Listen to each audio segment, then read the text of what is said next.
Let the magic rise.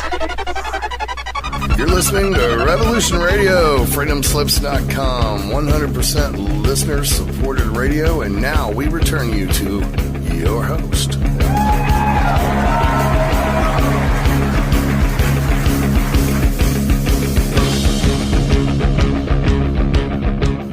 This is London Calling. My family and I.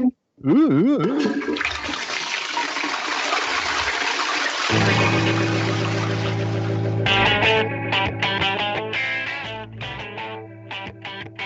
Hey, folks. Welcome to Jingly-Jangly. Fake news and imaginary views for the post-truth society. Yes, your antidote to reality with me, Olly Connolly in Europeland. Jingly's Voice of America, Gerry Branson in California. Big cheers to Mona for her show just now, here on the Rev, talking, well, wow, all sorts of conspiracy stuff. Whoa. And now, we the people.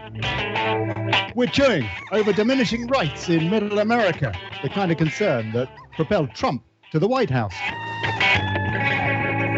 And for that, we've got Anonymous activists Richard and Emily Guerrero. Excuse me. Plus, our very own Jer Bear, a.k.a. Gerry Labouyer, from this here, Revolution Radio. Plus chickens. Yeah, we got chickens. Another big week. Big week, Gerry. Trump, he looks almost presidential. Well, that's what I heard. Another first for America, but he sounded to me of the people, for the people, in that address to Congress. Gerry. Hi, everybody. How are you today? Well, oh, yes. Yes, hello. Sounding.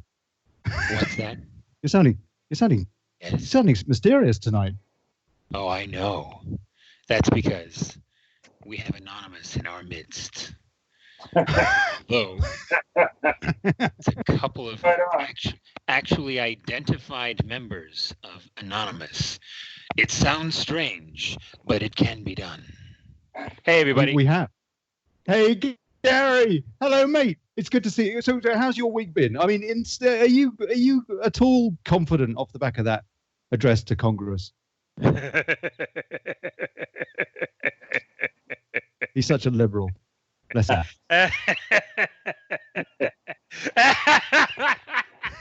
Oh, dear. Oh, no. Oh, no. He sounds like Hillary Clinton. Oh, no. It's all going wrong. He's not falling down enough to sound like Hillary for me. He's not enjoying it. He's not enjoying it. Gerry, come on. It's not as bad as all that. I mean, he was crossing the aisle the other day. The first time he's done that, really. As long as we cross the aisle, there is nothing going wrong in this country. Actually, no, sorry, hold on. I correct that. He wasn't crossing the aisle at all. He was demanding attention from the other side of the aisle. Don't you know that there's nothing going wrong in this country that getting rid of all the brown people won't fix? Well, like Trump says, you've got to keep them to clean up the golf courses. They're good for lawn work. You can't have any broken windows. I'll tell you what. Hold on. We've got some guests on. We've got some guests on tonight. So that's Richard and Emily in the background there, and I'll introduce them properly in a bit. But hey, yeah. Well, you guys, you're anonymous, aren't you? Yes, we are. No, but you're not. They're not exactly. Well, because if I don't put my name behind some of my stuff, then I'm really not as credible as I can be. And when I go out and protest, I still wear a mask, but I speak the same no matter if I have the mask on or not. That's for fun, isn't it? That's like fancy dress. Also, The English like that. They like dressing up as girls and, putting on bras and stuff. That's another thing. We're already talking about Westminster. That's the only Monty Python reference that is going to be allowed today. It's the only one. Okay. We have a Runaway. one Python reference per week limit. Yeah. Yes. Fair enough. But That's really. good. But how is it being kind of part of the public face of Anonymous as opposed to the behind the scenes guys that are getting out there and heroically hacking? Well, today's Anonymous is more activist than hacker, and it's more exposing things, and you find a lot less hackers in it. You know what? You don't mean hacker. You mean cracker. Really, Well, the word hacker's been misused because hackers are people that pull things apart to see how they work, try and put them back together, maybe in a more efficient way or something like that. That's what a hacker is. A cracker is a person that tries to crack open your account and nick your money. But we misuse it. It's another example of where language is appropriate. Well, by far, I mean, I would be considered a carpentry Sorry, hack. I'm just pointing that out. Sorry, I'm being pedantic. Carry on, I myself please, would be Richard. considered a carpentry hack because I'm very good at carpentry work. That's what I've done most of my life. But as far as a computer hack, no. I should clarify what I said. I should have said hacktivist. Because those are the guys. There you go. Those are my favorite guys in Anonymous. What I love about the people involved in Anonymous is the guys who go and find the hidden things that we are all desperately needing to know about. That's what I love about Anonymous, is that they go and do that sort of thing, and I wish they would do more of it. We're trying. And you guys rock. Thank you. So, Gary, I just want to ask you, before we get into the thrust with these guys, were there any highlights for you this week? Well, after Trump's extremely presidential, end quote, performance this week, his approval ratings are all the way up to a net -8. Sorry, -9. According to who? Come according on. to Gallup you don't believe poll. it. No. Right. Yeah, I know. Gallup poll is such fake news. Well, I don't know. Like, I don't know what to believe, but I don't believe polls because I know what happened with Brexit and I know what happened with Trump. So I don't believe polls. Well, giving you a hard time. You need to be given a hard time every now and then. Sorry. No, I never need a hard time. I always need to be coddled and spoon-fed yummy things. But I don't know, did we ever get around to talking about Milo Yiannopoulos last week? We haven't really talked much about Milo, but he did shock jock.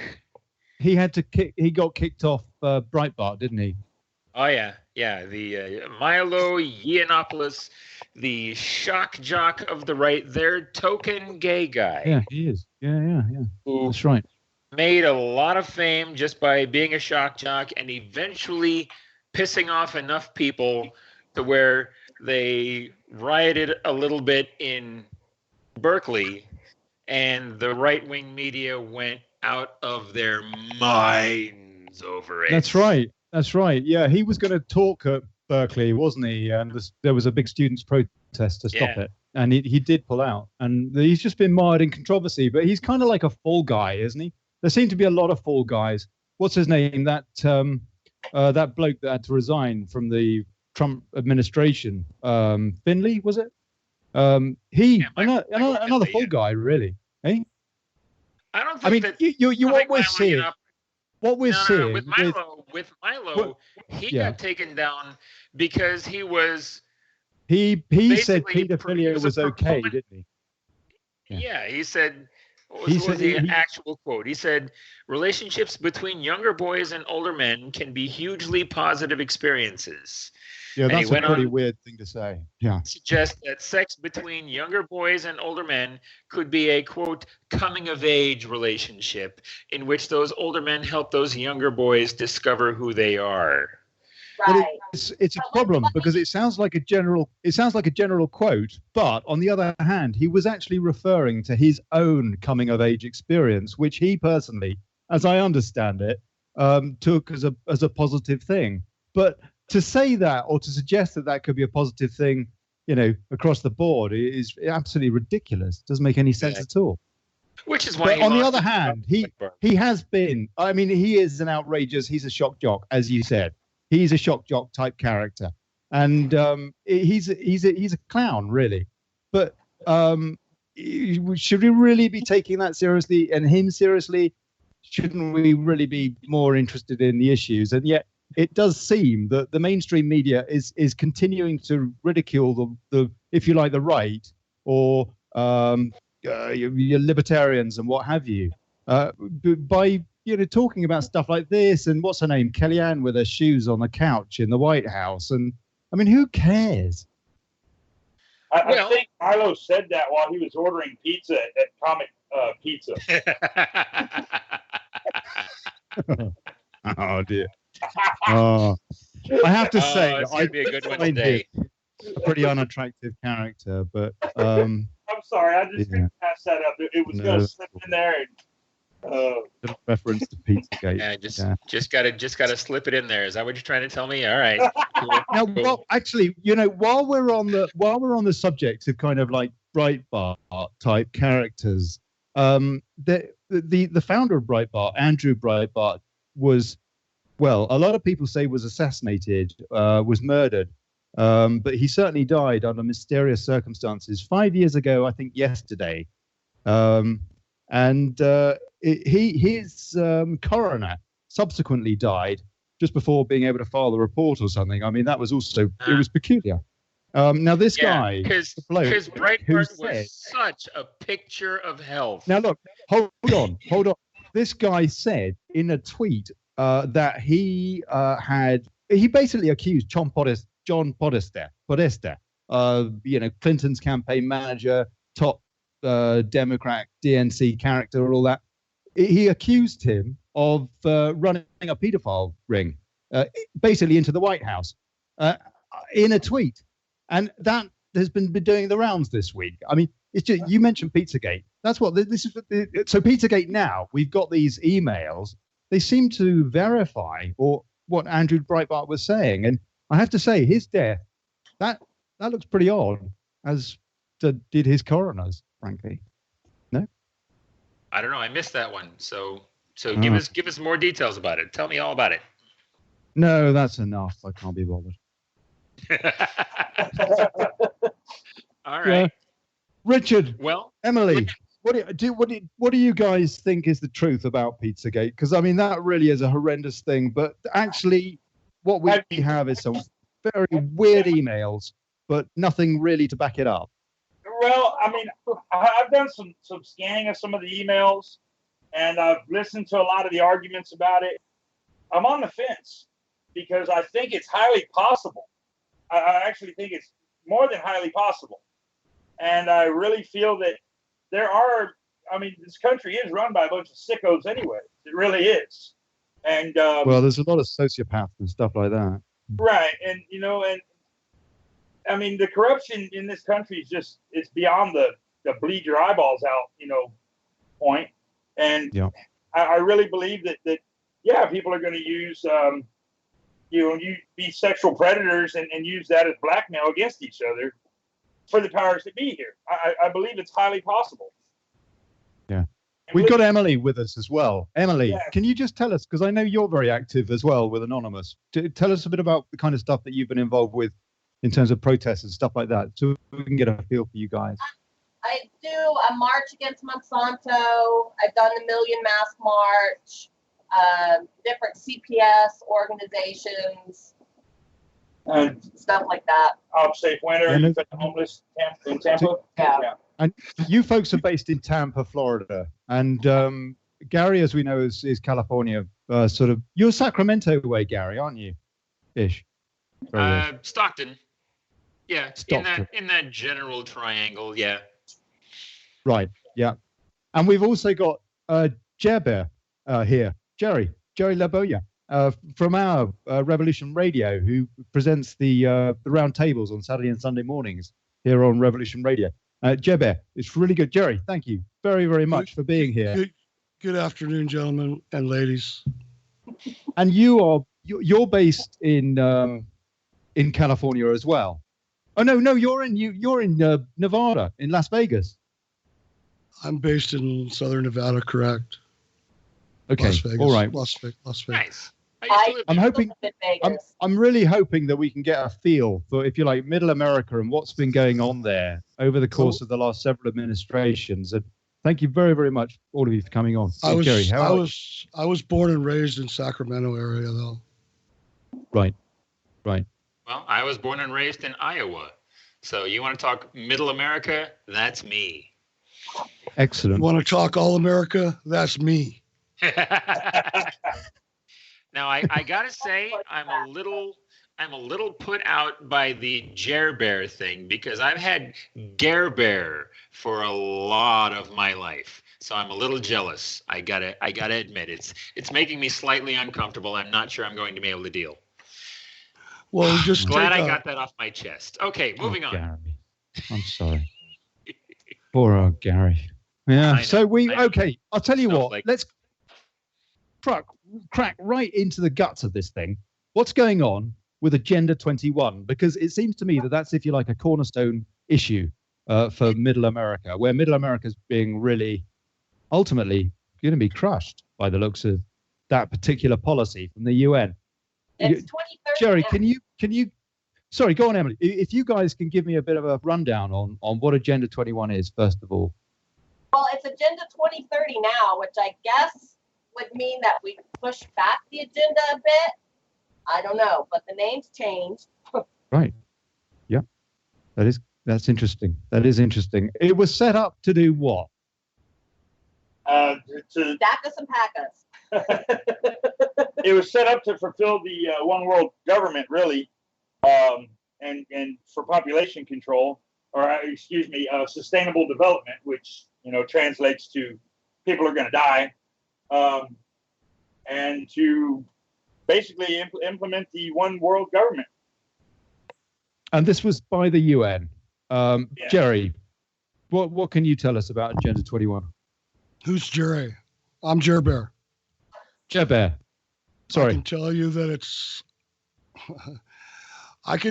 that it is a vast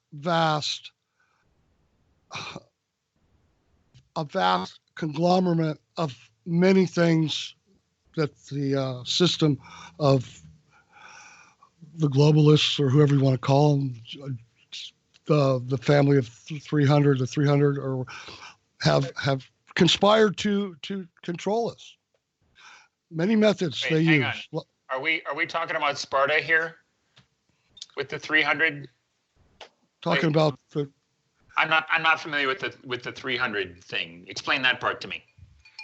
The 13 families, right? Yes. Oh, okay. All right, carry on. It's just that it's the United Nations Program of Action. It's Digest Press Summary, U.S. Agenda 21, United Nations. A lot of people aren't familiar. There's a new organization now called Earth Federation, who is... Earth Federation. Earth Federation, right. And basically they are forming a lot of scary people at the top, because basically they don't feel the UN has been able to bring in this Agenda 2030 quickly enough. And a lot of people aren't familiar with Earth Federation, but they're a scary organization meaning to take over the UN and get to this Agenda 2030 quicker. Who's behind that organization? Let me look it up, but it's a lot of scary people. Hold on. Now, hang on a second. Something is confusing me. It was Agenda 21. Now it's Agenda 2030. Correct. Because they were moving up the timetable? No, I guess because people, I guess...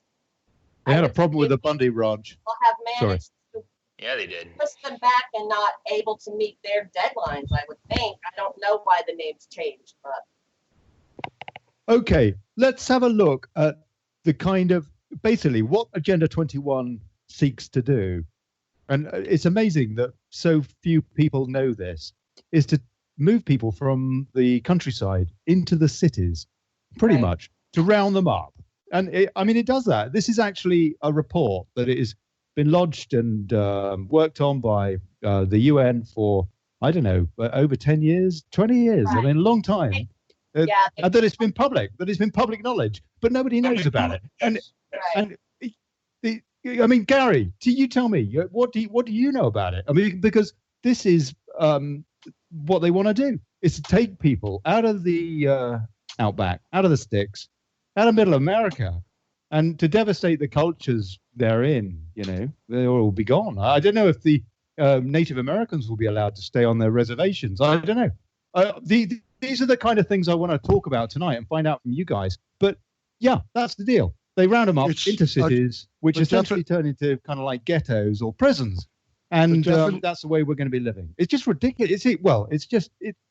It's cattle. Can I say that the definition of Agenda 2030, UN Agenda 2030, is a recipe for global socialism? Yes. The new chapter. Can you expand on that? Preserve the land, meaning when they put us in the cities, then there'll be areas that we won't be able to go to, like national parks and stuff like that, to preserve the land from the people, which means there'll be most of the country. There's very few areas that we'll actually be able to go to anymore. A global biodiversity assessment to control just what she's saying. What's your name, ma'am? Emily. It's a global biodiversity assessment. What's really strange, though, is most of these areas that are considered, off limits areas are the areas that they're now fracking in and destroying the water tables in.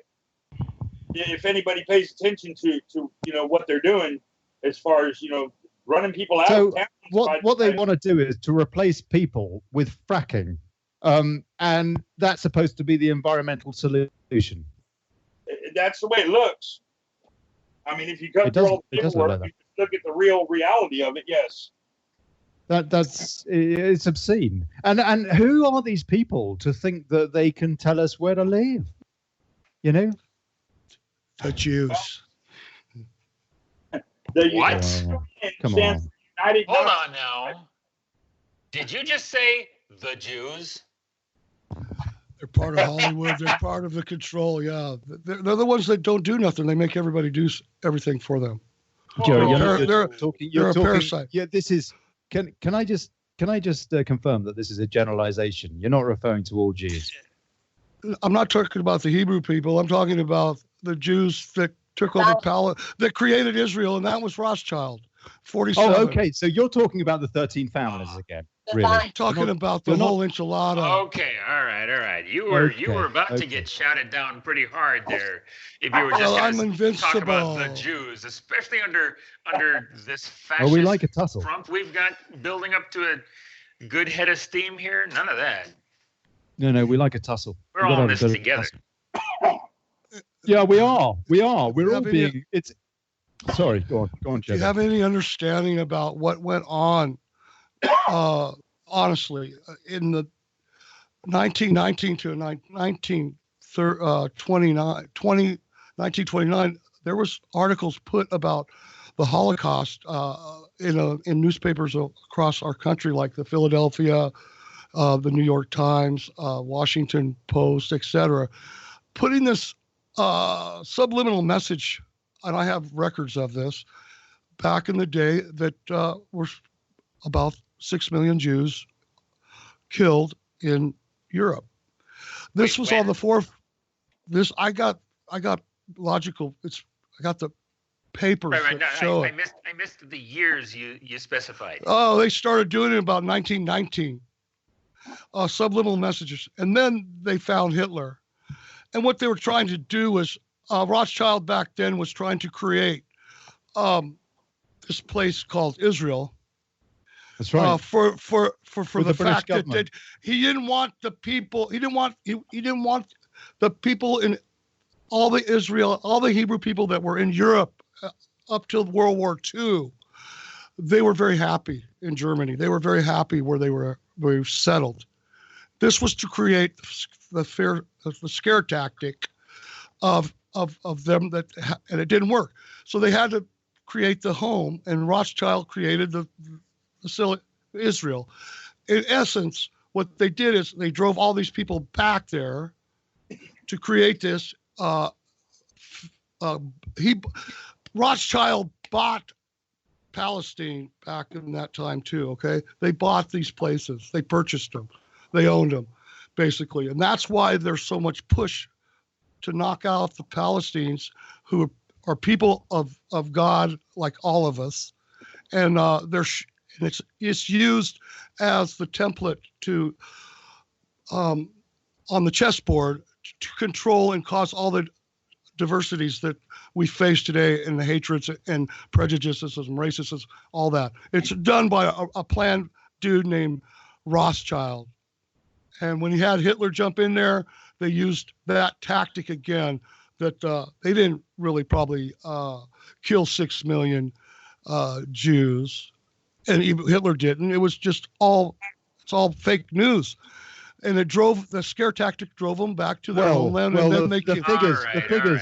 Whoa. Hold on, Jebbe. The figures are questionable, sure. They're 6 million, because how do you account for it anyway? It's very difficult. But that's as far as you can go with that. Just that, I mean, maybe who knows? Maybe it has been. Maybe the figures were pumped up. Who knows? But the idea was, it doesn't matter. It doesn't. Right. We're a bit off topic as well.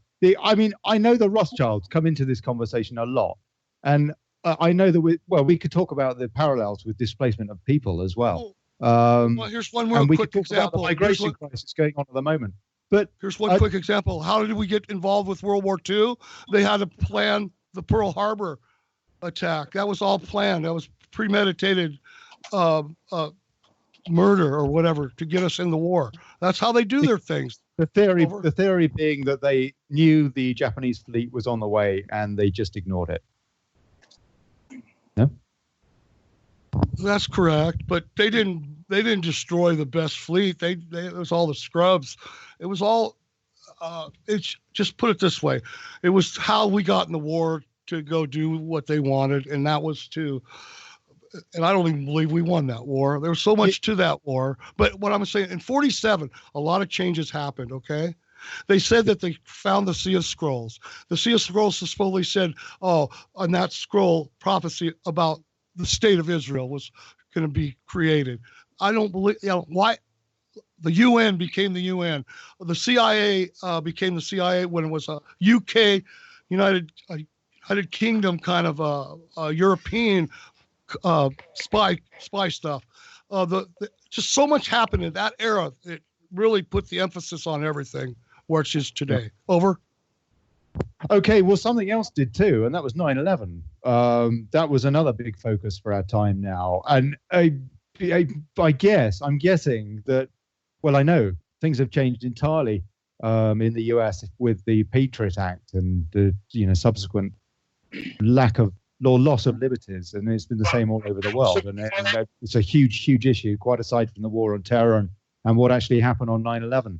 But how has that affected Middle America in terms of rights as well? I mean, I know at the moment you've got the Bundy family on trial, haven't you, in the US? Yes, we do. And Mr. John Lamb is covering those trials publicly on his Facebook page. Mr. John Lamb is an excellent resource to go to for facts concerning that trial. Good man, Richard. Yes. Who would like to give Richard? Can you give me a rundown for the benefit of those of us that are not as clued in? What is the Bundy dispute all about? Where does it originate? Okay. So the Bureau of Land Management has been attacking ranchers, not just the Bundy Ranch, but other ranchers in that area for years. We're talking like 50 years. Okay, 50 years. They started off really small, just nagging at them and trying to tell them that they owe money. But there was free range act that was put in place years ago that said that they were allowed to let their animals graze out there. Okay, well, Uncle Scam has come back and said no. It was a right that had always been there, basically. Yes. To be able to graze your animals on the open plains. Right. No fences, nothing. They just let them graze, and you kind of take care of the land a little bit while doing so. Right. Now, hold on there. Hold on. It's pushback time. The taking care of the land part is the part where the Bureau of Land Management comes in and starts charging them, because they don't do the taking care of the land part. They just do the grazing cattle for free part. So that is taking our natural resources that belong to everybody in this country, privatizing the profits from it, and socializing the land destruction that cattle do inflict on land. Whoa, that was So a good you sentence. gotta- That was an impressive sentence, Gary. You know what? Say that again. No, it's not. That's not all the truth to it, sir, though. No, but he put that But together. that is part that is being currently ignored. So carry on. No, you really did put that together in a very well manner, the way you said that. I really would like to give you props on that. So these ranchers have been getting Don't told, speak him up too much. but he really did put he pieced that together in a very well said way, and I give props to people that are able to do that, because it's kind of a hard thing to discuss in that manner. The idea was, let me finish. Let me open. The idea was that money owed used to go to a fund for all the ranchers that were approximately 50 ranchers in East Clark County, Nevada, back in the 80s. They brought in the tortoise issue, and it eliminated all the ranchers to have a smaller herd, which drove them out of business. Bundy was the only one left.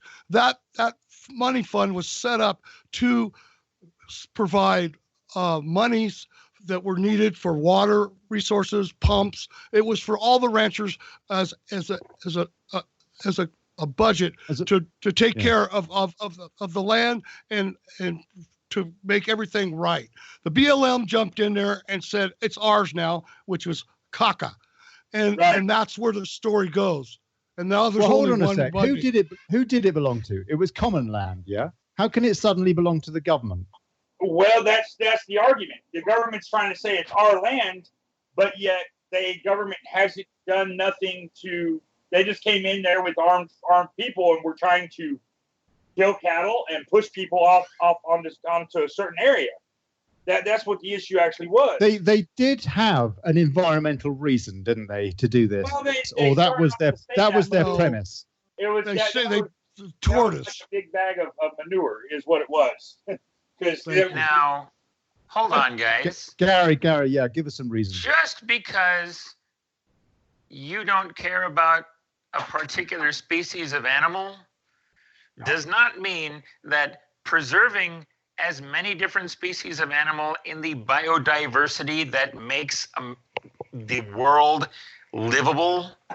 But if this land is basically common land, Gary, then can't horses and cattle coexist with this? Is that silly? Sorry, I might be silly. Well, yes, that's silly. Here's the point that I would like to draw. Tortoises need large bodies of water to live. There's no large body of waters in that area. So how do you think that there what are makes you think that tortoises hold on? What makes you think tortoises need large bodies of water to live? Tortoises are adapted to deserts. Turtles need water. Tortoises need much less. Okay. So if we hadn't killed off all the buffalo, do you think that the buffalo would have not been trampling tortoises out there? We didn't kill the buffalo. They killed the buffalo so they could starve the indigenous people. Yes, that's exactly right. If buffalo weren't killed off, don't you think that is quite a thing. Thousands of buffalo that were out on this country, in this continent, wouldn't be trampling? Because there was more buffalo than there is cattle in this country at one point in time.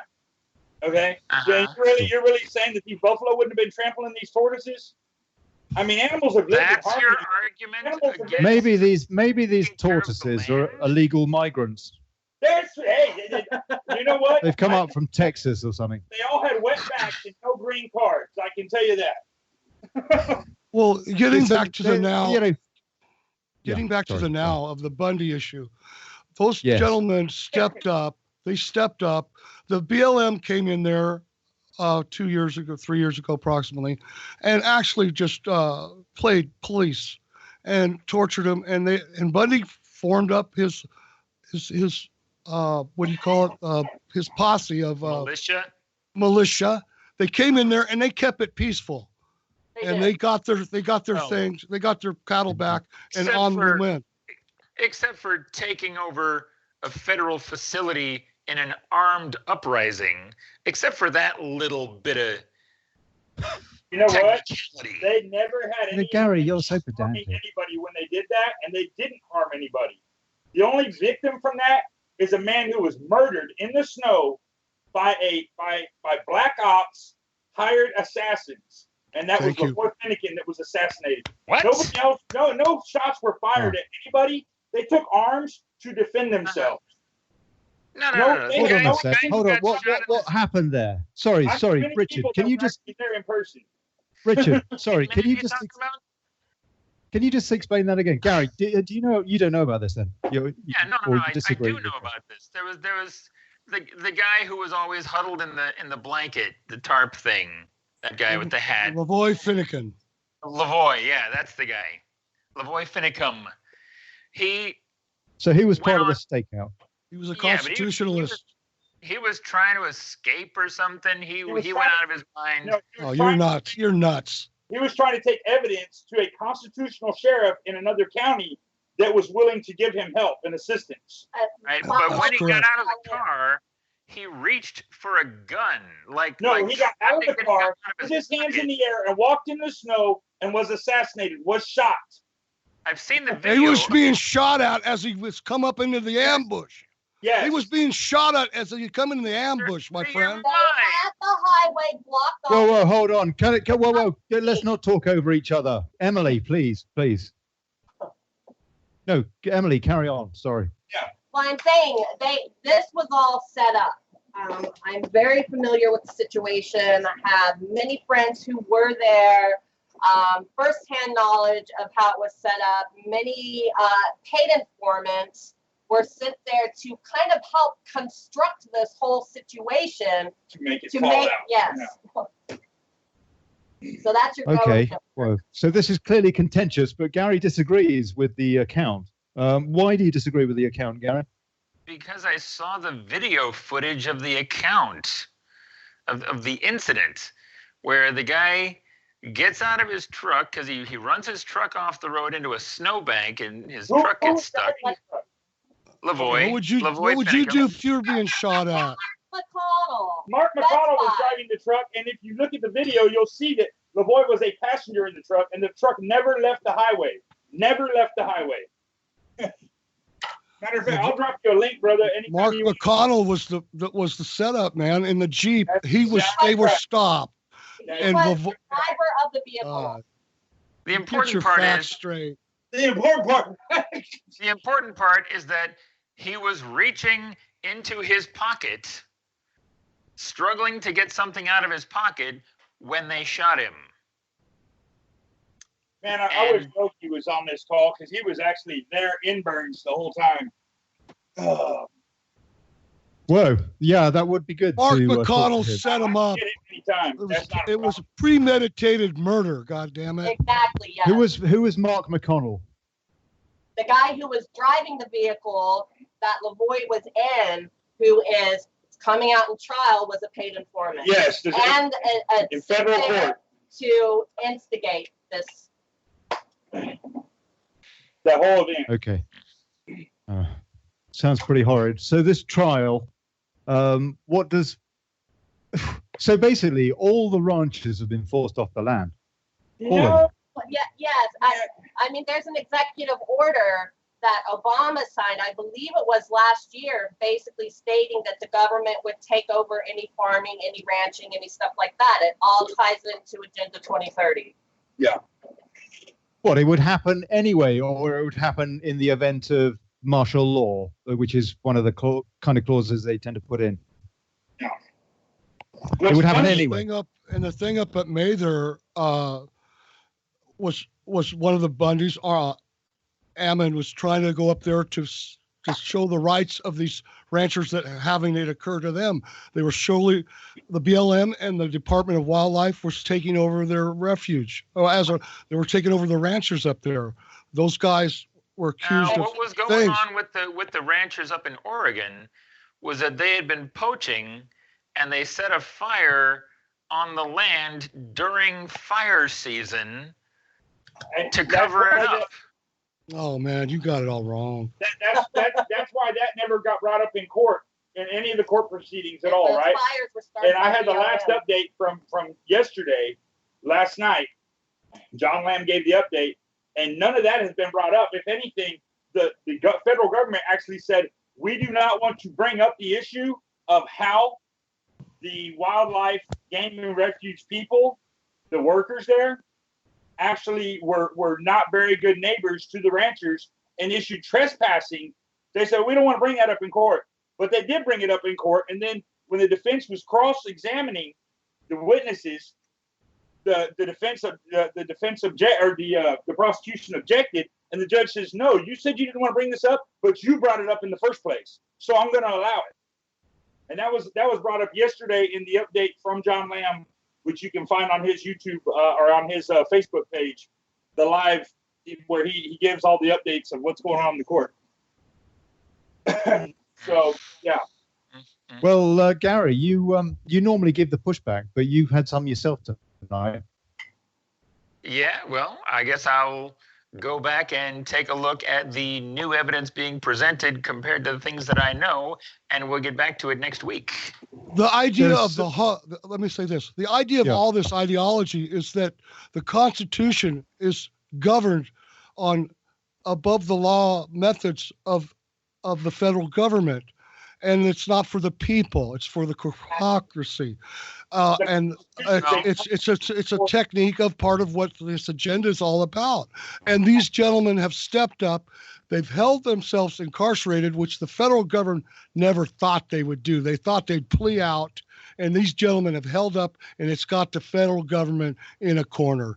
And we're coming after the federal government to prove this once and for all, that we want our Constitution back. We want our country back. We just don't want a great America. We want things to be, nobody's above the law. Nobody's above. We want our country back. What exactly does that mean? Well, hold on. I'll tell you what it means. Does it not mean retaining your culture, your basically your identity? And that's what's being lost in Middle America now, which is the case in so many communities around the world. Can I give an example here of how we want our country back? If you go to the Philippines, you can go out and protest, and I mean protest, and you don't get tickets for it. If you're in Europe, you can actually go down and protest. Here, just this week, Arizona tried to pass a bill saying anybody that goes down to an organized protest can be hit with RICO acts and have their houses taken away, all their property taken away, and if they're wearing a mask when they do it, then they're going to jail for a felony. Okay, it didn't pass. It didn't pass, but they attempted to pass this in Arizona this week. And we talked about this on Anonymous Fights Back radio show that I'm also on the regular basis. But, I mean, this good old John McCain.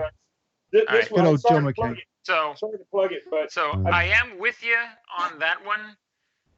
But if it didn't pass, then it kind of doesn't mean anything, because the crazies in Congress and the state legislatures are always trying to pass these ridiculous laws. Here's something to think about. There are the bureaucrats, not the people. They're trying to do this for the bureaucrats of corporatocracy. Here's the weird thing to think about in this. Arizona has a very low population. Arizona does not have major protests. So, they're trying to pass it off in a state that has very few protests and a low population to see if the people will let it slide so they can move it in and implement it into other states and cities. Exactly. Okay? Mm-hmm. So, we're blessed that it didn't get passed. I have many, many Anon friends that are in Arizona, and they were panicking. I mean, we talked about taking other alternatives as in people outside the state organize the protest so that those that were in the state, we were trying to make plans, because you cannot go out in this country anymore and use your freedom of speech, because it doesn't exist. I know. Exist. That's what. Here, let me give you. Hang on. Let me establish a little bit of Arizona protest cred. Yeah. I was arrested 13 times during Occupy Tucson. Bless you, brother, for protesting. Exactly. What year was that? That was, what was that, 2011? I think that's, 2011. During the whole Occupy Wall Street thing, I lived in Tucson, so I couldn't really get up to Wall Street, but me and a bunch of other people in Tucson took over the parks downtown, and the cops came and hit us every night. 13 times. That was very careless. I believe that. Very careless. Yeah. I know when I walk up to a rally like the Million Mask March, I didn't so much as even put my feet on the sidewalk before I was bum rushed by a whole bunch of police officers stating, "We've been waiting for you guys." I tried to organize that this year. I got arrested here in Tampa about a week before the rally, or a few days before it. Held on a $100,000 bond for 7 days, and then let out, a few days after the Million Mask March here in Tampa, on my own recognizance. Guys, I want to just look at this from a slightly different angle. I just want to ask the question as an aside, really. How much of this could be affected by Trump's stance on the UN? I mean, he was talking about pulling out of the UN altogether, or I mean, now it's more like let's support it. But we really need to get away from the What changes will there be as a result of Trump, basically? I don't put too much faith in one person because I'm aware of the shadow government. So it's kind of like this, people get up there and they might have good intentions going in, but once they get in office, the phone rings and it says, "You're going to do this." And they're like, "No, that's against my policy." And they're like, "Do you want to end up like Kennedy?" Can I ask, Chair Bear, you too, with this his contract for the American people, his 100-day plan, and then the other day in Congress, he stood up in front of them. He's talking about some of the things he has done. And I noticed that he had done what he said he would do in his first 100 days about draining the swamp, namely the lobbyist ban for 5 years for DC politicians, and a lifetime ban for foreign government lobbying. Is he upholding what he said he would do? Some of the things are, but it's us. Just because Trump's not a politician, but he's an American, and he's somebody standing up in his inauguration speech. He says it's for the people. That can just be pre-political hearsay. If we, the people, do not stand up for the accountability to express us as a mass, the people, and keep him in that consciousness, then we're going to fail. Our job as people of the United States has just what has to happen? Started. What does he have to do to convince you that he's on the side of the American people? Well, he's got to. I've already signed a petition that deals with his two executive orders dealing with the pipelines going through. That's totally against the people. Yeah. So right there, he's reneged. So but I've on the signed other that petition. hand, but he argues he's created 10,000 jobs, and that also is for the people. That's for the Rust Belt, really. None of that oil is for the Americans. That's absolutely correct. Everything that feeds that pipeline will be destroyed. We're talking about the DAPL here, yeah? We're talking about the DAPL dispute. Which is here in Florida.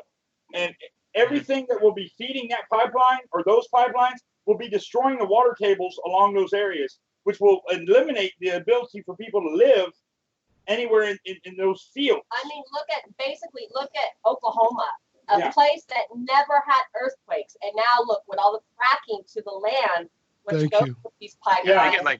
They get like 500 earthquakes a year down there in Oklahoma now. Yeah. So here's the thing about these pipelines is that they're being built absolutely not to the benefit of the American people, because that which flows through those pipelines, the oil, the bitumen from the Bakken oil fields up in Canada, all the fracking, all that stuff that goes through these pipelines is only being transported across America's water tables to the Gulf of Mexico or wherever. To be refined. and to be shipped to China. Yeah. It's not even going to be used here for American fossil fuel independence. That's Thank you. That's the main problem with it all. Yeah. Yeah. But on the other hand, it is an export. It's a sale. Well, yes, it's a contract. I mean, just playing devil. Go on. It's a contract for some rich billionaires who's going to make only be ones that'll make anything from it. The people of the United States is not involved to get anything from it. So that's why I say it's important for us as Americans, if whoever is listening, that we have to show our accountability to keep Trump in the condition of his, to guide by the rules of his inauguration. We don't stand up and bitch at him, then we're failures. It's our opportunity now. And that's why I have my shows about to say, hey, it's time that these people, just like the Bundys, they're fighting for the Constitution of the people. The indigenous people, the indigenous issue up in North Dakota is fighting for the life of and prosperity of our people of this country. Now that one I disagree with. I'm with you on the pipelines. I'm with you on Occupy. But the Bundy thing, no. I am not with you there because it's these ranchers who are in possession of access to public land that people who live in the cities do not have access to. And they get to run their land. You can go out there. You can go out there to East Lake Mead and drop down there. You have access down there. Don't tell me I live out here.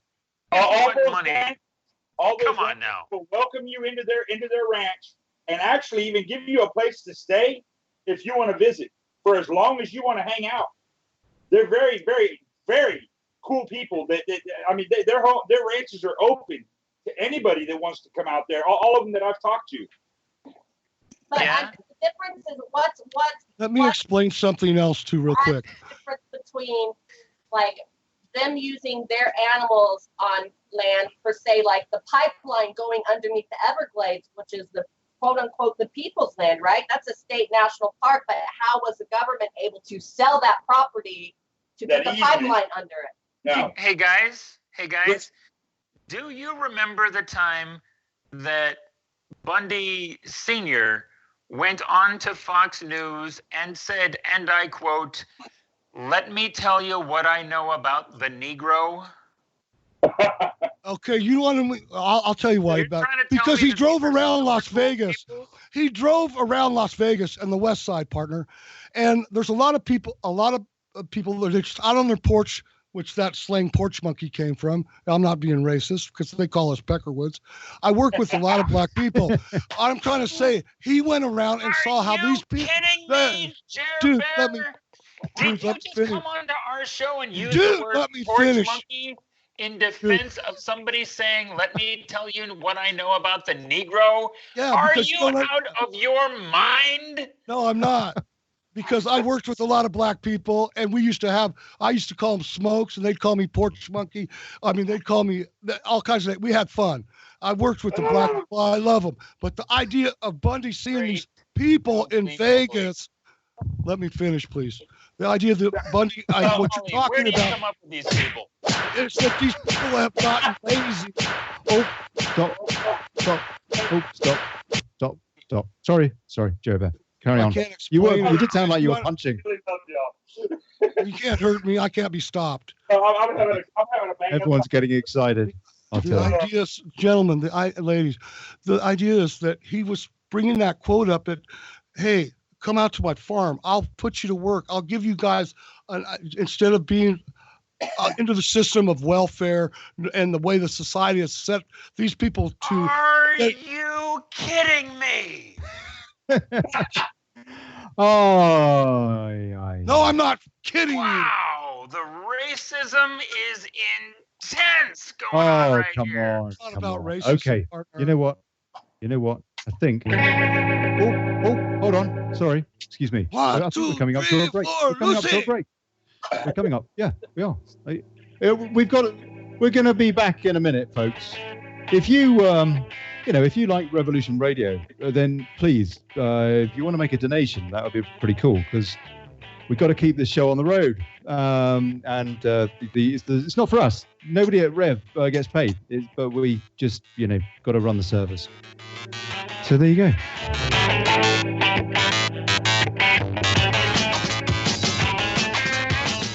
I guess we'll be back. Yeah.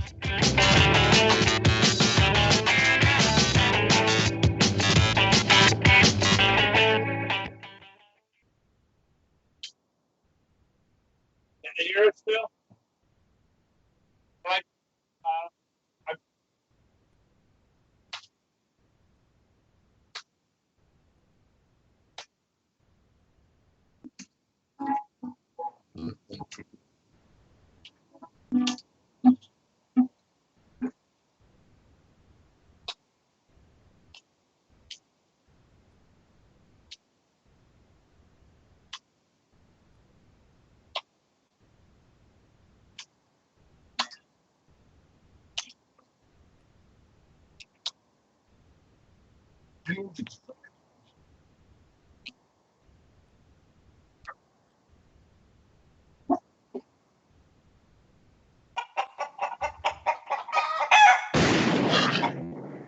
Right.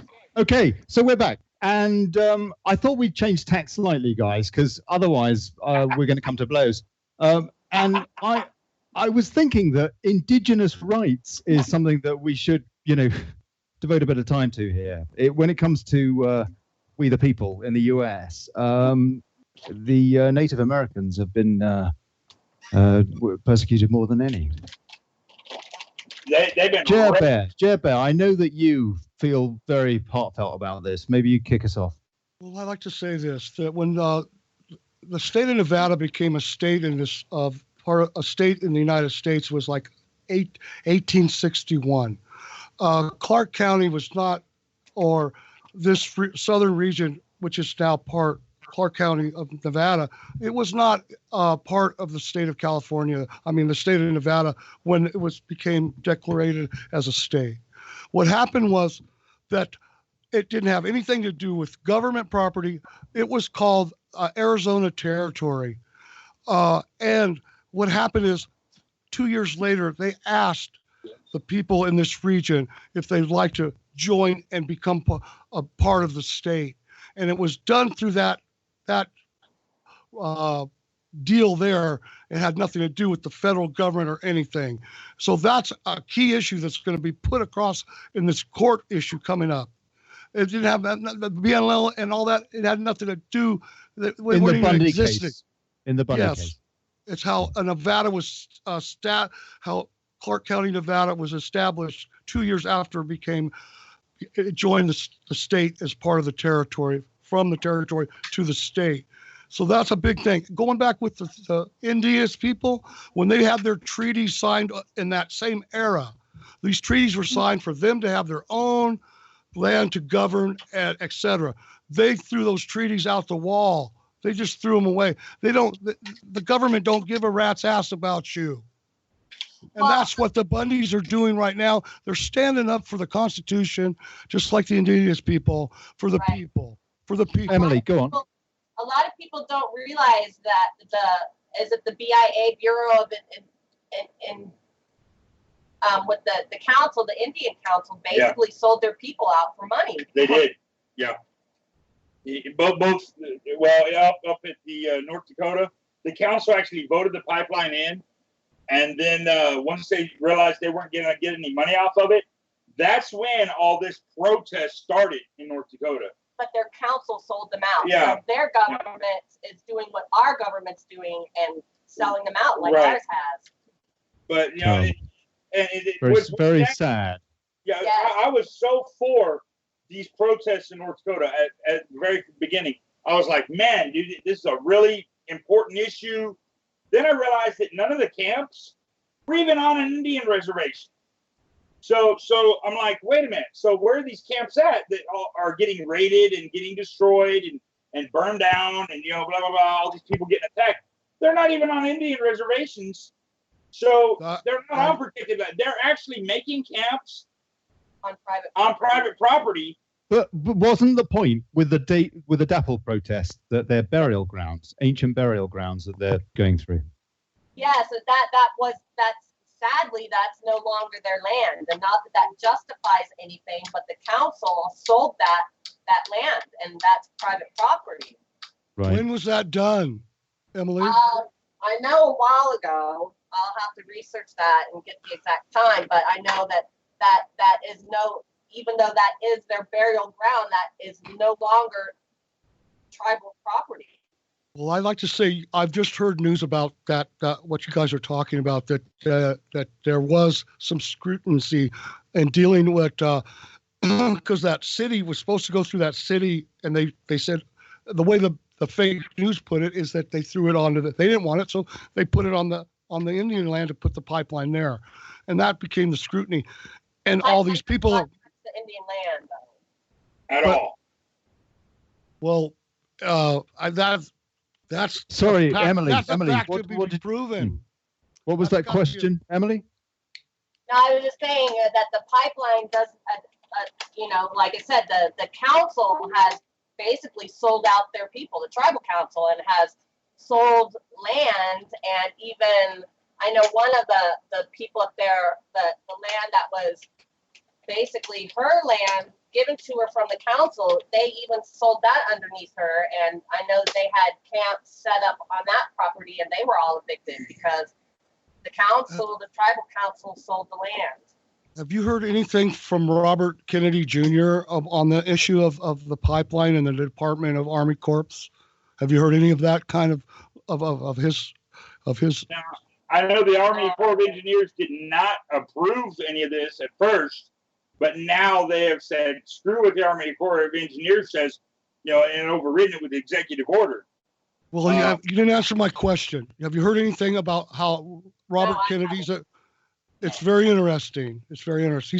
He's been an environmentalist attorney for many years, and what he discovered is that they broke the pipeline system up in small projects instead of existing it and presenting it to the Army Corps engineers. Right, yes. And yeah, okay, they did this in small segments to get the approval, because if they would have exposed the whole thing, the environmental impact would be a lot different. So they scanned, in essence. He proves that. Yeah. So, you do some research on Robert Kennedy Jr. Okay. Oh, I remember hearing from Robert Kennedy Jr. about this. What he was saying was that the Dakota Access Pipeline Company divided up the total 1,800-mile pipeline into 17 different sections in order to avoid having to do the environmental impact statement. Right. Sir. Which the environmental impact statement is a cost-benefit analysis of the pipeline to see whether it will be of benefit to the American people or not. So let me add this. Then, Gary.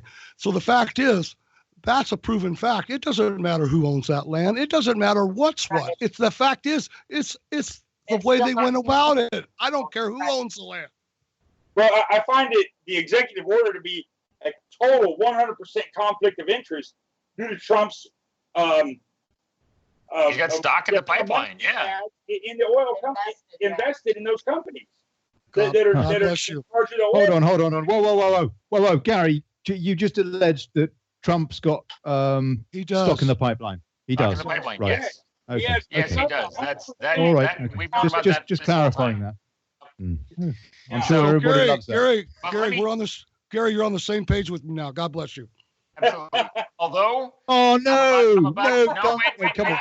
wait. We want I'm about fisticuffs. to jump back off the page.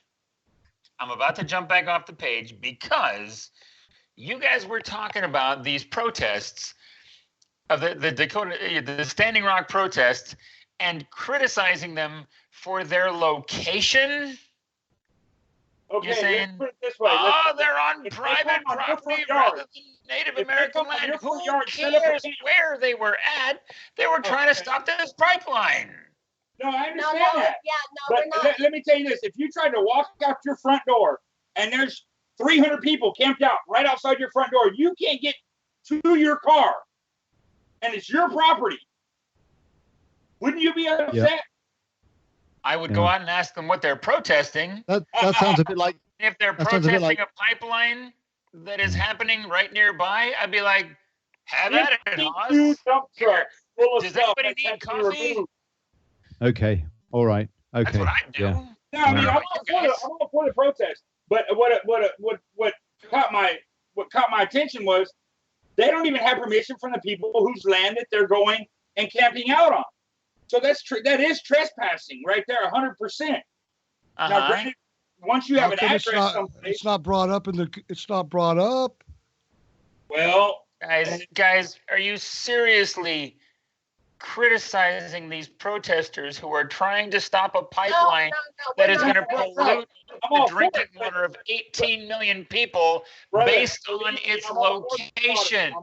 No, I'm for it not to happen because it's not for the people of this country. Right. It's just not, and it's the way they went about it. A little bit of protesting, a little bit of trespassing has to happen to make that happen. I'm always. That's the same thing that happened. That's the same thing that happened at guys, hang on. Hoses and gas, they're campsited, but they're trespassing on somebody's private property. Okay, so you can't be upset when somebody says, "Hey, get the fuck off my property." Excuse my language. Hey, whoa!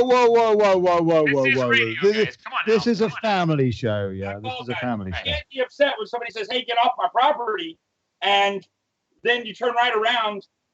You know, you say you're for the environment. It took over 52 dump trucks full of stuff to remove the Standing Rock camp. You know what, dude? They were bringing trash in there. The federal government was bringing trash in there and dumping it and telling them they didn't clean it up. You know what? This is what upset me about these protests. Do you know how many animals were left there? By protesters. The pets that they took there and left their pets behind. I did see some of this. How can you tell me? But on the other hand, I heard that they were they were dumping trash there as well. It's so hard to know what is info, what's misinfo. Yeah, quite a science division. There's a lot of misinformation. There really is. So then, why are you guys? But seriously, guys, were these protests actually on anybody's front lawn? Depends. I saw pastures of green. If you own 100 acres, blue skies and your driveway goes through Where's that my country? I miss you. All right. So no, but seriously, who of the people who lived in that area couldn't get in or out of their house because of these protests? Anybody? Nobody. They couldn't even get down the highway, man. They couldn't. People in that area. If you talk to watch any of the interviews of local people that live in the towns near there, they were disgusted with the way the protesters treated the town. I'm sorry, but if you're going to go protest something, you can't be against the town that you're getting your supplies from. You know, you have to be respectful. Well, there's so much little. Hang on, guys. So much. Now let me. Guys, sounds a bit like the Glastonbury Music Festival in England, but that's not it. The local hardware store was trying to deny service to the protesters. The local hardware store was not allowing them to buy anything there for a while. Remember that? Local Ace Hardware? So much. That's right. They stopped selling them gas and fuel and stuff, didn't they? So they could not freeze to death in the North Dakota winter plains. I believe you. They were lent on. That company was lent on. Sorry. Go on, Richard. Go on. Because they had a sleeping bag in their car, we're not allowed to take food supplies and blankets to the camp way before the deadline, and that disgusted me majorly. You know, because these people, and they videotaped it from their car the whole time, even like while they were approaching it. But they got turned away because they had a sleeping bag in the back of their car. They were denied access to the camp. Okay, guys, I want to move this. Whoa, Richard. I want to ask a different angle on this story because I understand that a lot of U.S. vets got involved in this protest. Can you tell me what their role was? I know here in the Sable Trail Pipeline, a bunch of vets came and said, "Hey, we're going to be active down here," but they have been unseen. I mean, unseen. There's none. I mean, we were supposed to have all these organizers down here on the Sable Trail Pipeline here in Florida. And I'm talking big groups of vets that said they were going to be here. And they have not been here. It's all been local protesters. I mean, and here in Florida now, it's a felony to walk onto any construction site. Period. Okay? So people that have been actually protesting here. A felony. Thank you, Rick Scott. Unbelievable. Okay. You mean Rick Crook? That's pretty. Brooke Scott, yeah. I mean, this guy's all about holding children hostages, breaking up families and preventing people from actually, having any freedoms at all. I've only been in Florida for a year. This is by far the most corrupt state I've ever lived in. I lived in Texas for 36 years, Oklahoma for about a year, and then here in Florida for a year. This is the most politically corrupt state that I have ever seen in my life. It is an impressive one. Yeah. Okay. We're gonna. Yeah. Look. Blimey. Okay. Right. How many of these protests? How many of these pipeline protests are going on at the moment in the U.S.? How many pipelines how many miles of pipeline have basically been passed through now by Trump with his executive? Mainly the DAPL and Sable Trail are the two pipelines that his executive order actually affected. Okay. Which he has a vested interest in both of those.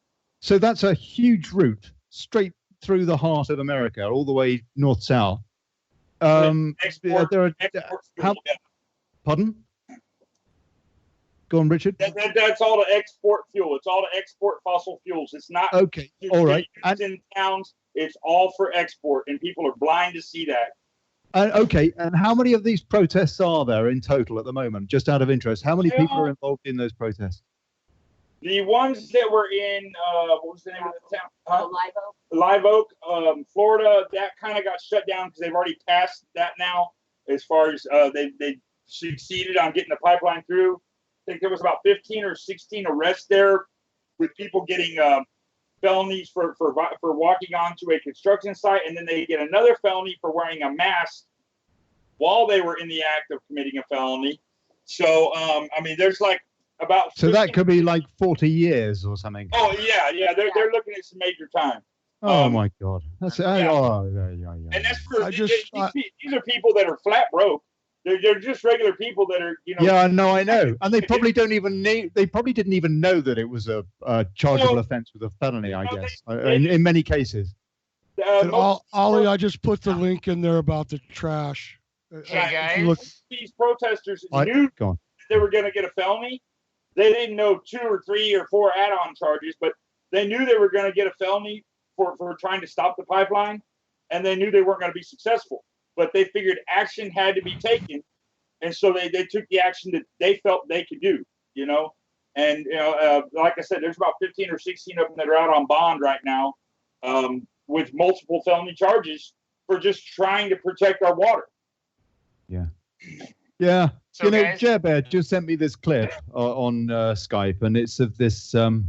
It's showing Morton County dumping trash inside Standing Rock camp to frame protesters. That's the title anyway, and it is. I mean, I don't know whether it is. For all I know, it could be fake news out of Afghanistan. I don't know, but I have seen this clip before, and I know that it's doing the rounds, and that this is there is it's incredible. So basically, free speech is being curtailed pretty badly by doing things like this, by framing protesters, by making the protests look disingenuous and hypocritical. Gerry. Now, to that point, I have a question for our guests. Why is it that you guys are criticizing the Dakota Access Pipeline protesters for setting up their protest in a trespassing place, but you are backing the Bundy Ranch protesters when they took over in armed rebellion a federal facility? Why is that okay, but for the Dakota Access Pipeline protesters trespassing on some random land? It's not okay. Look, this is okay. we're this not is not. against the protest. It's just like we said, it's the pass of correct and free information. I mean, no, we many times Richard jumped in and said, no, we're not chastising the protesters there, because you do have to do what you have to do when you're protesting. Gerry, I've got a question for you. Why do these problems never affect the Amish? They seem to be doing fine and getting on. No, really. That's a good question. But what I could say is, well, look at back in the Bundy thing. The government set up a place way far away for them to protest. They didn't want. They said, "This is poop, man. You putting us over here." They said, "Screw that. You ain't telling us what to do."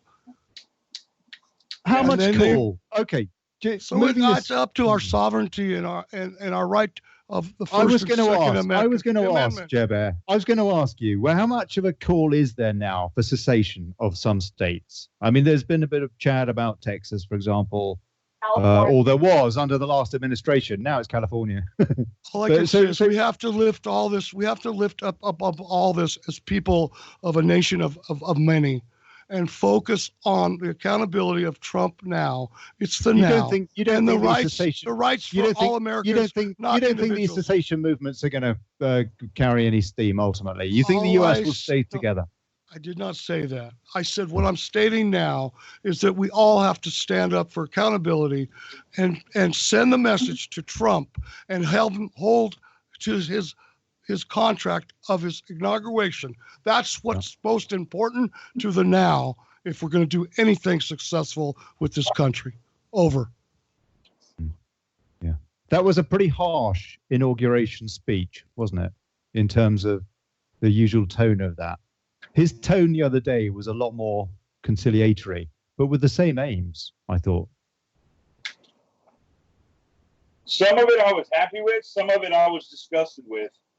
My whole thing is he better do what the people, what the people want. And by passing the pipeline, he's destroying my children and grandchildren's future to be able to have, tap into the ground and pull out some drinkable water.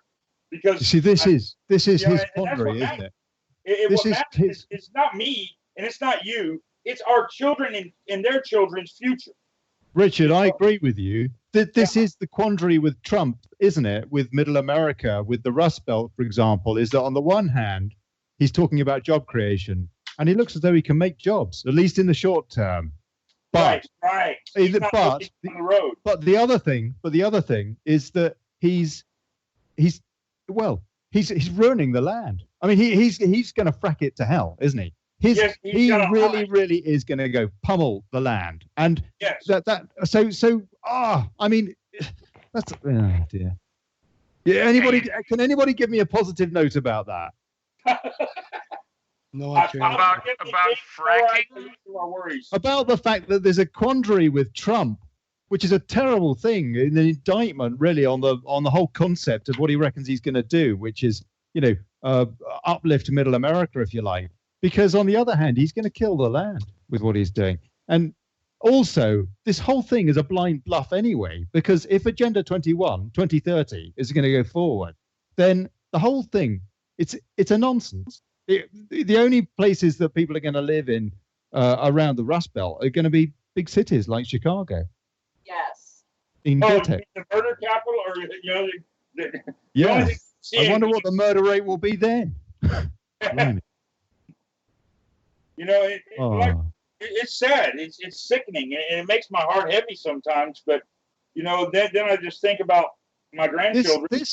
This Agenda 21. I'm sorry. This Agenda 21 should be all over the news. All over the news. They shouldn't be talking about that bird in the White House with her feet on the chair. I mean, they should be talking. The best movie thing. I mean, who cares?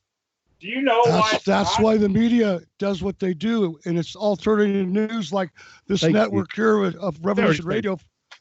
It's us here that are standing up, showing the reality of life. Things are so much green screened and we're having a laugh doing it, and we're having a laugh doing it, Jeb. I tell you, this is people, and we've also got. got it so wired that we ourselves snitch on others. When if people should find out the business, I come walking out without a shirt into the bar. Oh, you better get a shirt on. Why? It's hot outside. I'm coming in. Well, that's the snitchograms. That's the way they've got it down to micromagnetism. And that's where we got to turn around and say, stop, Okay. I want to move this on. I want to ask you all what your opinion is and what's going on with this living off the grid thing, because that's another, to me, it seems to me it should be your right. If you get your bit of land, you put your, whatever it is, you're dwelling on it. If you can get, water off the roof, fantastic. If you can milk your cow and, make your cheese, good on you. I guess, but all of that is being threatened now, isn't it? All of that under the last 10, 15, maybe 20 years, I think. The idea is they don't want us to be, I was going to say this and I'll shush. They don't want us to be critical thinkers. And we are. Ha ha ha ha. Gotcha. In some areas, as I understand it now, it's illegal to be off the grid, to be off. In Florida, it's unlawful. Yes, it is unlawful. Well, there's an older man that's about 70, Joe Robertson, yeah. That is actually in prison for collecting rainwater on his land. In terms of Mussolini's definition, I've got to say, I cannot think of legislation which is more the essence of fascism than that you have to be paying into some electrical company, even though you can provide your own electricity and water and whatever else. So let's keep it real on some of this stuff. Go on, Gary. The guy who's in prison for collecting water on his land was collecting gargantuan amounts of water on his. Oh no! This was Nestle. This was Nestle. No. Okay, we'll come on to Nestle. Go on, carry on. Carry on. Yeah. Don't get me started on. I think we're all in agreement on Nestle. I think we probably one are. Of the most evil corporations this side of Monsanto. Yeah, well, Nestle is a national corporation to start with. They're bagging fresh water up in the Great Lakes and hauling it in bags across the ocean and selling it. Who? Nestle. Yeah, that's right. Yeah. And then he says, the guy that runs the show, and then the guy that runs Nestle says, it's not a human right to have water. It's not a human right to have water. I mean, whether or not it is a human right, what a thing for this guy to say, who's really, as far as I'm concerned, stealing water, people's water for profit. It's just incredible. That's the subliminal message he's trying to implant that, we don't deserve it. Hey, F off, man. That's right. Yeah, if that guy drops dead of a heart attack, I will not in any way shed a tear. That's true. Now the one that so the guy out in the country who put up gigantic tarps to collect a whole ton of water for his own personal use. Yeah. I'm not as sympathetic to that guy, but the guy I think was in Colorado who runs a car wash and collected rainwater off the roof of his car wash so that he would use less water in his car wash. That guy gets my sympathy because he's running a high water intensive business and he's trying to conserve water by rainwater harvesting. Yeah. That guy, what's wrong with that? I mean, if I would say, I would say, in either case. Whoa! We can't all talk. Whoa, Richard, we can't. Oh, for crying out loud! I tell you, this is great. When you get everyone just getting animated. But I just want to say, I mean, if it's raining over your property, then use it. Great, because otherwise it's gonna, I mean, it won't be wasted. But if it's there. There's no energy for it just to be used there, so it just kind of makes sense. If it rained LSD, I could collect it and do what I want. If it rains water, why can't I do it? It's God's domain. We are under God's domain.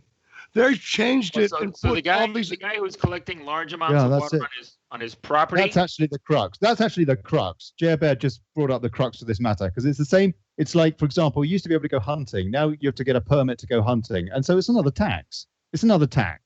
and so on and so forth. So on and so forth. Everything needs a permit. Yours, damn it. Well, and if there's no sodium fluoride in the water, you better not be using it for anything.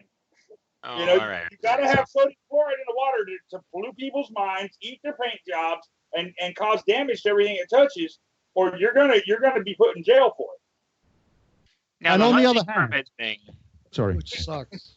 And the hunting permit thing, that's to prevent things like, I think it was in northern Wisconsin, where a couple of yahoos went out, found a white moose.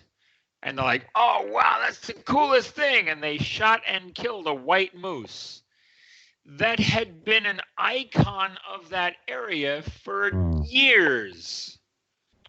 So, yeah, hunting permits are a good idea, because if we don't have those, yahoos will abuse the wildlife in the area. They're going to anyway, though. Yes, but we can at least shave the numbers a bit. Well, it has its good and bad, okay? It has its good and bad, like everything else. The idea is, where are we today? We have a president that's stepping up, and we have a president that's made his speech for the people. That's what the issue is today. When there's an issue of Obama's birth certificate on the front page of the news in the mass media that controls us or controls the media, etc. That as soon as that's brought up of the Arizona sheriff discovering all that bullshit that it ain't true, they put it on the back page. They bring up something else. Guys, this is live radio. Exactly. No swearing, please. Come on now. Well, I'm just saying that's what they do. If they change the topic very quickly to the back page to get us directed and not focused with our critical thinking. They keep shuffling around. That's the way they mess with us. There's another good example going on at the moment, and it's been going on for so long, and that's Flint. When I was in Tulsa last year, I was in Tulsa, Oklahoma, and the Anons there actually sat outside of a few Sam's warehouses, and over a weekend we filled a 30-foot bobtail truck with water, and then had it shipped up to Flint just to hand out to the residents of Flint, Michigan.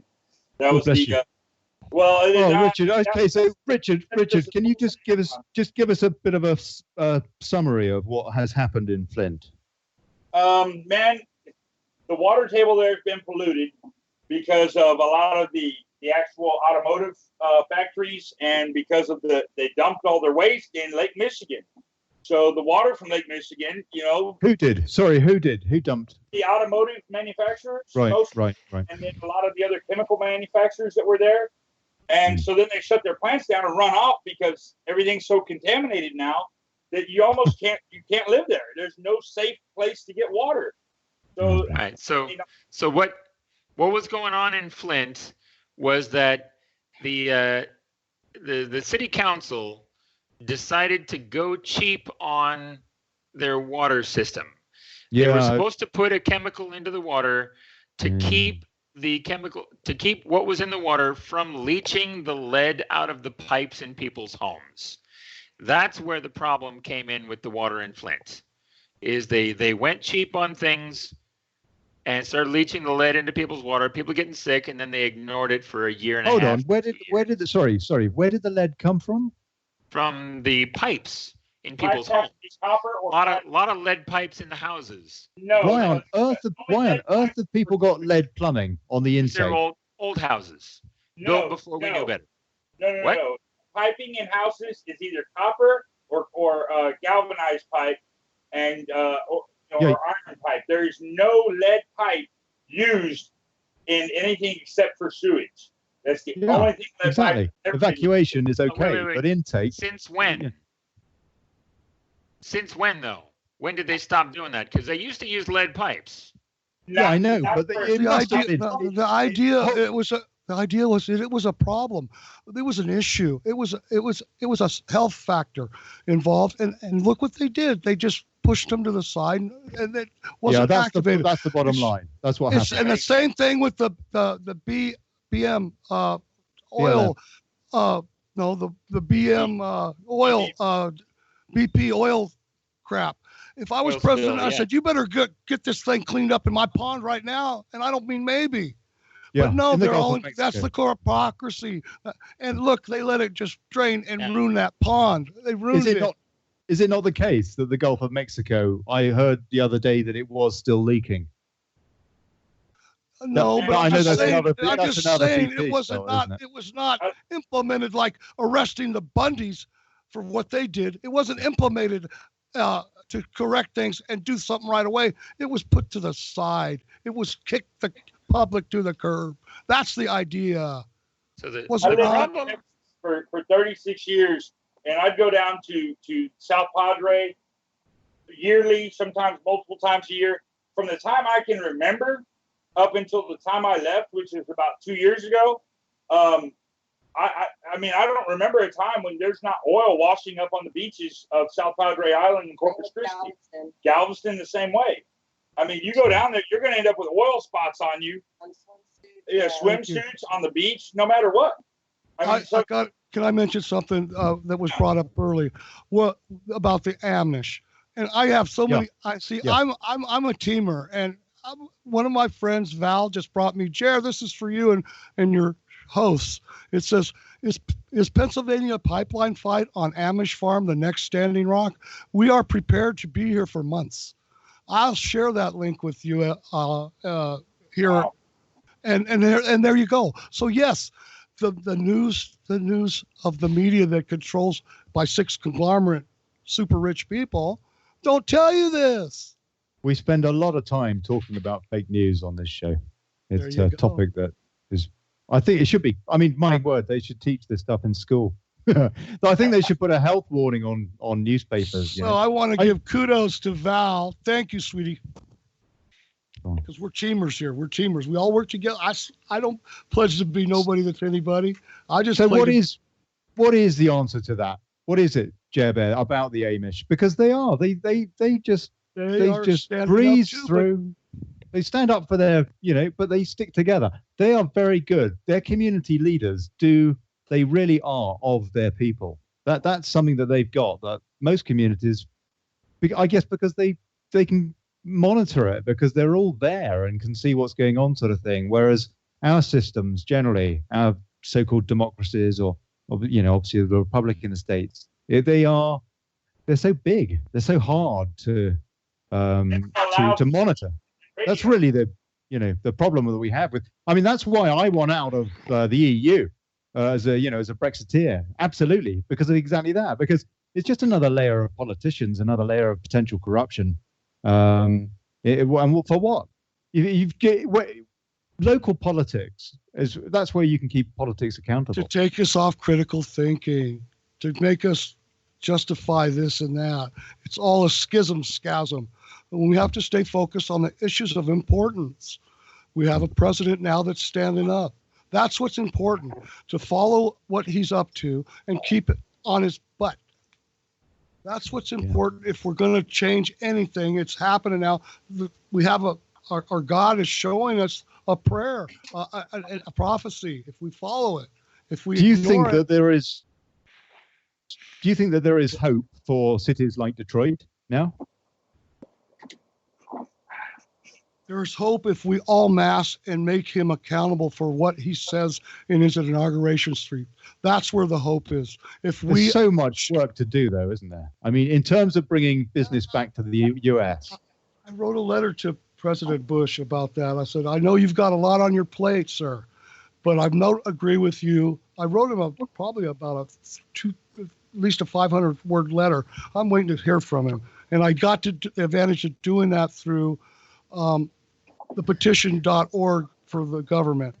I'll share that link with you guys. But I think it's very important for everybody to take the time. I tweet to Trump all the time.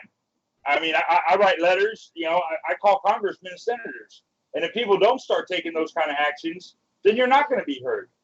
Has he ever retweeted you? Huh? Has he ever retweeted you, Richard? No, he has not. No, he has not. He should do. He should do. But he does tweet on a regular basis, and I'm sure if more people tweeted to him about. So you follow his tweets?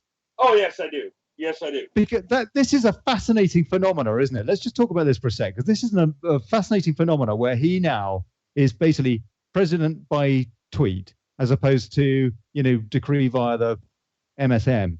And that is a huge, huge change. I mean, the mainstream media really, really should be reeling, because it's screwed. Well, I'm sorry. I'm going to plug Steve Grant's song, Murder the Mainstream. If you haven't heard it, you should listen to it at least once. Murder the Mainstream by Steve Grant. It just tells you in that song, it's all set up against us, and it's not going to change until we all decide we're not going to take it anymore, man. We have to stand up for ourselves. And I'm mad as hell, and I'm not going to take it anymore. God damn it. We'll get there. But, most of the anonymous people that I've been dealing with lately, which are globally, are taking a stance of unity and trying to pull people together and saying, man, don't be mad about somebody's other political views. It doesn't matter. We need to worry about what's going on and stand together, man. I don't care what country you're in. It doesn't matter. We as a people in this world know what's right and wrong. And we're fed up. I don't care what country you're in. You are seeing oppression all around you in every country. And if you don't stand together, I don't care what your preference is on this or that. You know what's right in your heart, man. And the human, Richard, great point. Oh, hold on. Oh, no. Oh, dear. Not 20 minutes. Sorry. Richard, you're so right. And the idea of the carbon footprint of humans is nil compared to the corporate carbon footprint of the corpocracies. Yeah, the carbon tax is a joke because our bodies are made out of carbon. Everything on this planet is carbon-based. So what do they want to tax us for everything on the planet? No, I'm saying, what I'm trying to say is that not. Hold on. Let me say this real quick. The idea is that the corporate, we're blamed. A minute. Gerry Bear, hang on. The carbon tax is a tax on those industries that put out a lot of carbon pollution, a lot of carbon monoxide, a lot of carbon dioxide. That's what the carbon tax is about. Coal-fired power plants, all the other fossil fuel-based polluters who have been polluting our environment for years and years and years and years without having to pay any of the damages they've caused. Yeah, the problem is they pass on the cost to us, but for their malfeasance over the years. Yeah, we pay all the getting sick costs. We pay that too. We pay that too. That too. We pay the getting sick costs to their corporate buddies who run the health industry or the lack of health industry. That helps. That helps. That's good for the economy. Good for the economy. Stop complaining, blimey, liberal. Right. Tax is a good thing for the people, not so much for the corporations, but it's good for the people. Yeah. Emily? Yes. Are you still there? Hello? I'm here. Good. I'll tell you what, though, you're very far away from the microphone. Come up to the microphone a bit more and tell us what you think you see for the few years ahead now.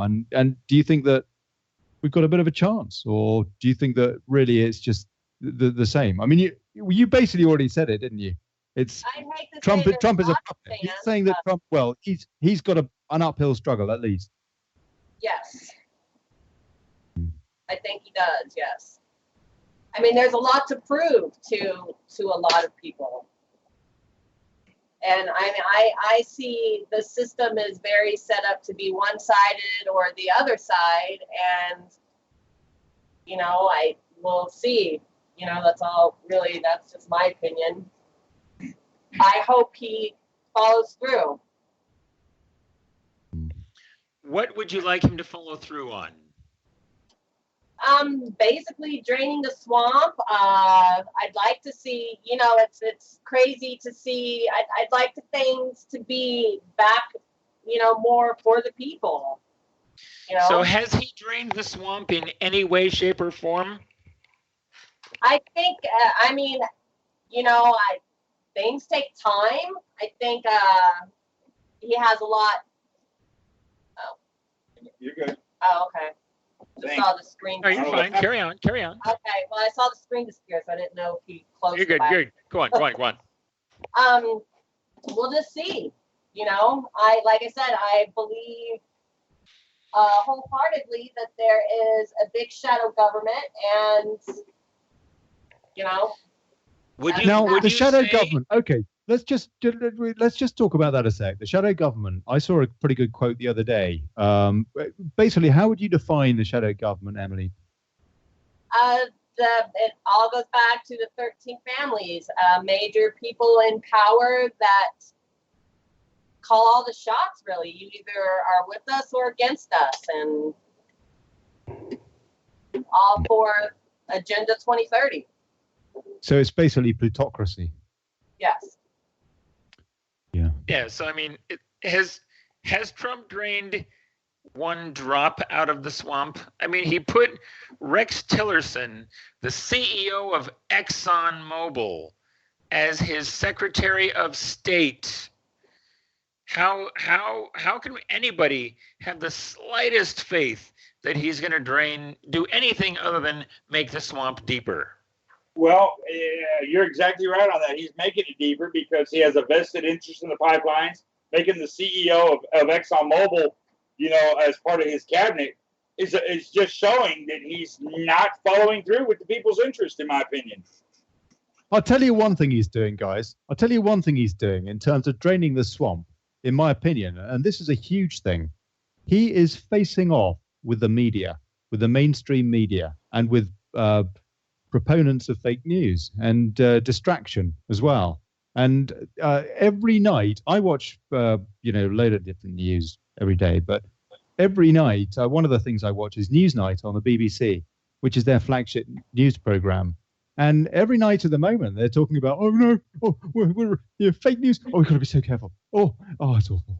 I mean, they are clearly looking on the ropes. And CNN, exactly the same. I check on CNN and on theirs. I just check out, see what the enemy's doing, you know, how they're trying to manipulate us at the moment. And the same thing. It's like, this is not fake news.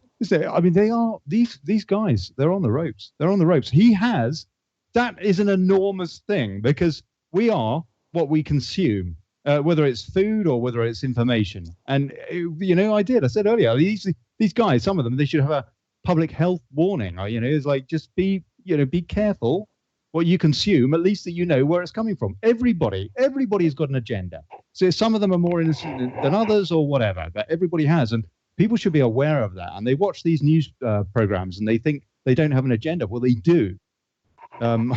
I know from my time in editorial newsrooms that's always the case. You're always writing for the accountant at the end of the day, not for the people listening to the show, which is terrible. That's why this is so awesome with Revolution Radio. And for me, as a hack, it's so exciting because you can talk about anything basically, keep it decent and what have you. But there's not a corporate agenda behind you. So that's really, really special. But is that not everybody? Is that not a wonderful thing that we're having this debate about news?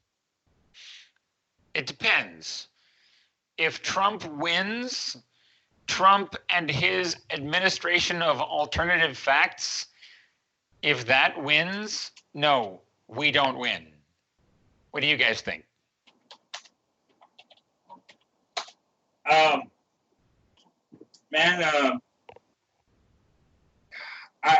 myself don't put any faith in big government. I put a lot more faith in the people, man, and the people standing up.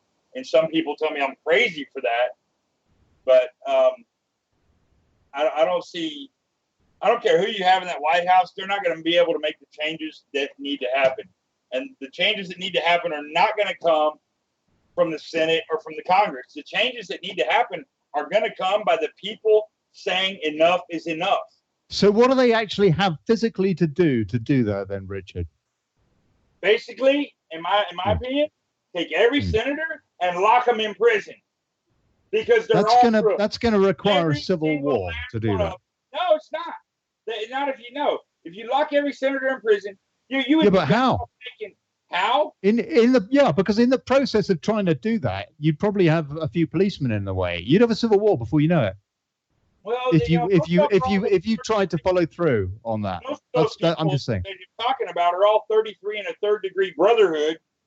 Part of the fraternal, Freemason. That's not the point. The point is you're going to have a lot of blood if you do. I mean, can't we have peaceful revolution instead of that, where we all stop working, and we do have to provide for that.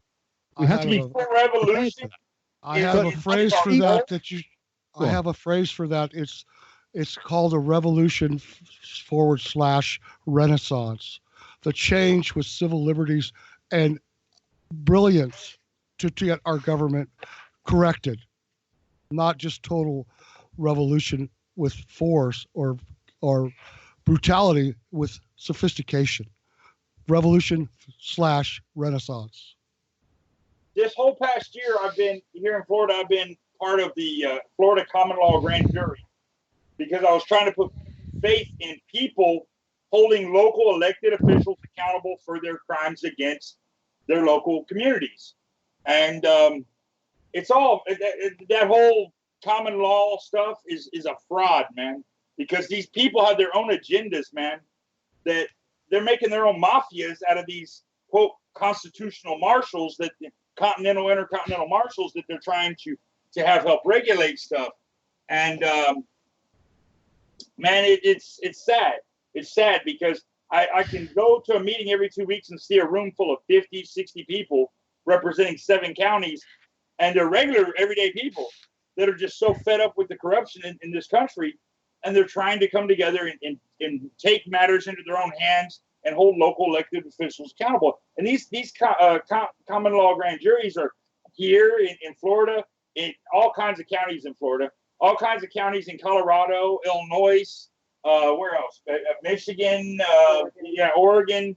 And these are people that have good intentions in their heart, and they're doing their best to be active. But it's sickening, man, because most of them, these, quote, superior court judges that are self-appointed, have their own agendas that have nothing to do with our Constitution. But I don't know. Maybe I went off on a tangent there, but I hope I've provided some type of information that. I don't know. Gary, do you think it went off on one? Not too bad. I mean, you kept it reasonably on the overall topic. It's true. We've got a bit of passion going on here tonight. We've got some passion, and I think the one thing is absolutely clear. I have no idea what you mean. I was very polite to our guests. I was awesome. Yeah. Hey, you know what? I respect everybody on this call and on this cast. I appreciate and respect the invitation, and I would be more than happy to come back. I hope I didn't offend anybody. Can I say something on a closing? Go on, Jebba. Can I have a word? I'm just going to repeat that somebody in the chat room quoted just saying, and his name is Go On Defense, whoever that is. It says, the thing is, what are we going to do about it? Like now, what can we do today? And everything you guys talk about deserves a violent response. You know that. Well, not necessarily. The thing we got to do is all get on the same page, be critical thinking about our motives around it, our community, and as the United States, as a country, as a mass of what we want. Accountability. We got to remember our values as well, and we got to have some self-respect as well as respect for other people. At the moment, a lot of what is going on is we're being told by the media to respect other people, but not to have any self-respect, and that's just ridiculous. It needs to be both. Sorry, I just wanted to check that one in. One more thing is my show starts at 4:00 Saturday morning. I got a 4-hour gig. I got a 5-hour gig Sunday morning, 4:00 Eastern Standard Time. The door's open for everybody on the show to come bring it, and we'll carry it on. Because nice. That's the way I operate. I might come in. Facebook, you're more than welcome to post a link in Awakening Giant, which is a 20,000 member group that I started on Facebook. Anybody is welcome to post any links to their shows in my group. I really mean that and support that. Man, that's awesome. That's awesome. Well, Richard. if you're on Skype right now and we make contacts, and like me and Olly made contact, and he brought me here tonight, and I was very pleased. But because he met me through the network, and Chub, I want you to come on my show. Yeah, no, I want to say thank you, but you guys are more than welcome to come on the after hours show with me. I carry on as well, don't you? I can carry on all night long. 4 a.m. is after hours, man. Oh, this is the start of a beautiful relationship. A few of them. Now, speaking of after hours, there is love in Bidentown. Let's end this on something just heartwarming. Oh. Former Vice President Joe Biden tragically lost his son. I think it was last year, might have been the year before. Yeah. And it was very heartwarming and heartbreaking at the same time. But since then, Joe Biden's life has taken a turn for the Springer. And by Springer, I mean Gerry Springer. Because Joe Biden's remaining son is now in a romantic relationship with his deceased brother's widow. Woo! Unbelievable. Good times. Yes, exactly. That's not necessarily, that's caca. That shit just to throw you off focus. Yeah. God bless that family, but that's none of my business. Yeah. That's not. That's something for Mad Magazine or whatever. The idea is, somebody Val says Awakening. What is the name of his group on Facebook again, please? Over. Anonymous Awakening Giant. And like I said, any of y'all that have your own shows are welcome to drop the link there. All of you, really seriously. Emily, say good night, darling. Good night, everybody. Gig is strong. Thanks for watching, brother. Thank you. I'll tell you what. This is really cool. Really cool.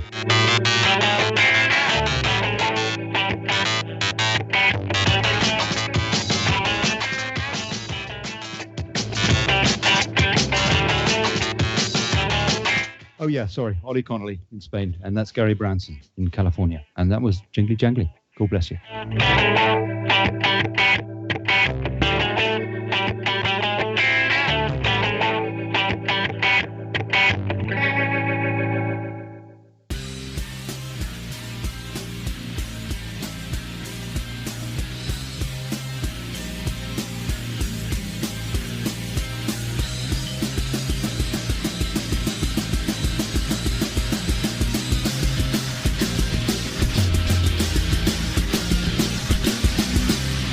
Listening to Revolution Radio.